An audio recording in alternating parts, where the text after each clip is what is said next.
It's nice to have a little natter with you. Today I thought I'd start off with talking about time, because we take time for granted. We take everything that's about us for granted, and we tend to believe everything we're told, which we're led up the garden path. I mean, the biggest example of that was, I don't suppose, I mean, a lot of you will remember the Cold War, and we had to beat everything the Russians did. We had to go one better. And what happened was, the Russians, who were ahead of us, and the Americans, they landed a sort of, I don't know, sort of container or something on the moon. So of course immediately, this is going back some 50 or 60 years now, immediately the Americans had to beat the Russians. So what did they do? They said, we've landed a man on the moon. And I can remember sitting there looking up at the moon, thinking, oh, there's a man walking on the moon. But of course, unfortunately, it was a lot of nonsense, because the Americans didn't land a man on the moon. This was just propaganda to beat the Russians. I'll give you the reasons for it. Number one, there is a 400-mile, how shall I say, gap of radiation around the Earth. To go through that 400 miles of radiation, you have to be specially equipped. You have to have special anti-radiation clothes. You have to have the craft you're in all radiation proofed. Now, I remember when we saw the film of the Americans coming back from, so-called from the moon, there was this craft, and they were just in an ordinary clothes. The craft they were in was just an ordinary craft, nothing special about it. So there's no way they could have come back through this 400 miles of radiation. Now, that was my own observation.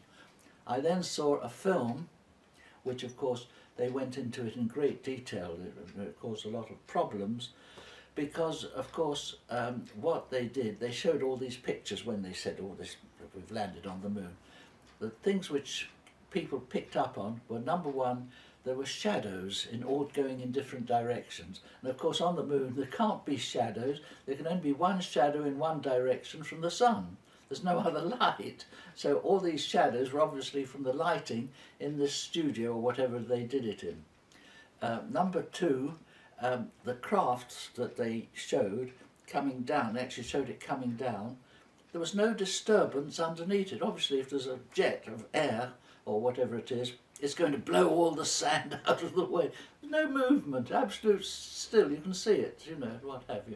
And the other bit was, the people of course landed a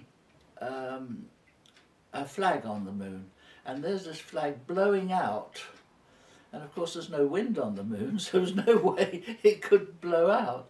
And then of course, I don't know whether you've seen the film of the men on the moon, but when they're walking, they're sort of bouncing like that, very strange walk. And they found that by speeding it up, it was an ordinary person walking, but by slowing it down like that, it gave this effect that it was, you know, the effect of walking on the moon. Interesting film. It's still available. I've got a copy of it, and it's sad that we were misled. But the proof of the pudding, of course, is that this was 50 or 60 years ago. If we'd have landed on the moon 50 or 60 years ago, don't you think we'd have gone again? And I can't see any justification for it, but we had to beat the Russians, and that was the way they did it. But I mean, one of the things which is so amazing around us, we take it all for granted. I don't know, I have mentioned to you last time we went halfway through my little book, The Answer to Almost Everything. I put the almost in from modesty, but in actual fact it's a quote from The Hitchhiker's Guide to the Galaxy, The Answer to Everything. This computer spent many years making this program up, giving the answer to everything. So mine was more modest. I said answer to almost everything. And of course, if you want a copy, just get in touch with me. I'll give you a free copy. I'm just going to have it reprinted and done in a hardcover in China, so they should be available. But it's a very interesting thing. I've got the answer to everything as being the difference between time, which we know, where everything goes through one step at a time, and this means that because we go through everything one dot at a time, we don't know what's going to happen in a minute's time, but we can remember everything before. In other words, there's beginning and end. But that is time. But in infinity, there's no beginning and there's no end. And obviously, if you've got infinity, you can't have anything solid, because everything solid has beginning and end, if you know what I mean. I'm getting a bit, I'm not being as lucid as I should be, but how do time and infinity exist together, as they must do? Because there you've got infinity, there's the force, without any beginning and without any end, a continuous present, and then you've got time, where you've got bit at a time of things which have got substance. So how are they compatible?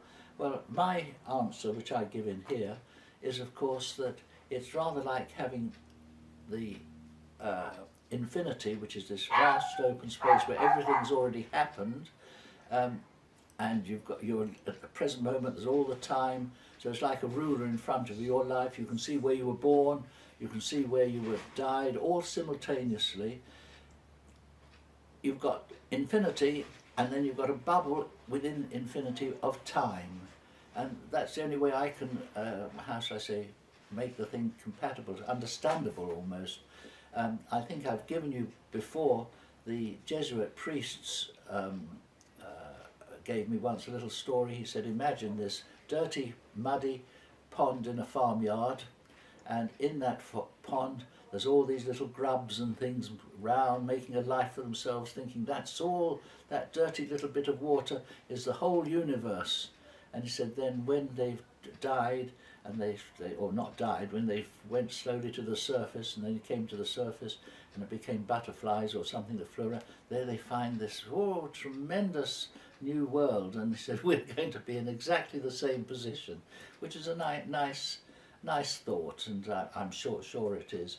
This is one of the things which I think has got to comfort each one of us. I mean, we've all lost people we love, and I mean, I was married for 65 years, which isn't bad, and 65 years, every day I told my wife I loved her, and I gave her something, and we had a lovely life together. And what saddest thing was the last year of her life, I sat by her bedside. She was ill for a year, and she died peacefully in hospital. But I wrote this book in that year, and strangely enough, by coincidence, 20 minutes before she died, I'd finished it. So I feel I've got it there written for a very special person, which is right. But it is interesting, and it's very difficult for us to conceive. It's rather like, as is given in the book, we're like a lot of little ants sitting in front of a television set. We can have no conception. We can see the figures moving, we can hear what they're saying, we can see the story, but we've got no conception of television or anything about it. And we're in exactly the same position.